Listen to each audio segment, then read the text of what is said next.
Good evening and welcome to 22 News at 6. I'm Ciara Speller. And I'm Nick Oresco. One person is facing charges after a road rage incident in Palmer involving guns over the weekend, and it has left the community shaken up. 22 News reporter Nicole Buddy joins us live in studio with how people in Palmer are reacting. Ciara and Nick, I talked to people just about a mile from where the road rage happened. They say this is typically a quiet area. There's several neighborhoods and a main road. Not much action happens in between.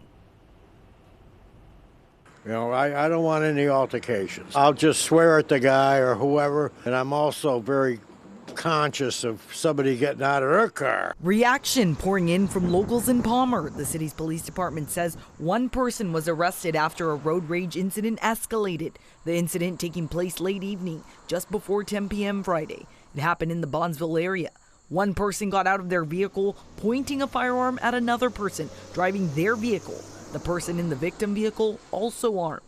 Both drivers at the time were licensed to carry a gun, and now their licenses are under review. Palmer police say no one was hurt. However, one person was arrested for disorderly conduct. Those that live in Palmer in shock. This area here is slow going. It's rural, but it doesn't surprise me. If you're going to show a gun to somebody, someone else is going to show theirs too. The right to keep and bear arms, now a talking point across the community. Protection against what? One guy gets mad at the other guy because of road rage? I don't even have a weapon. The investigation also releasing both people were in legal possession of their guns. It's unclear what led up to the rage on the road. Locals say things like this don't really happen in Palmer. Working for you, Nicole Buddy, 22 News.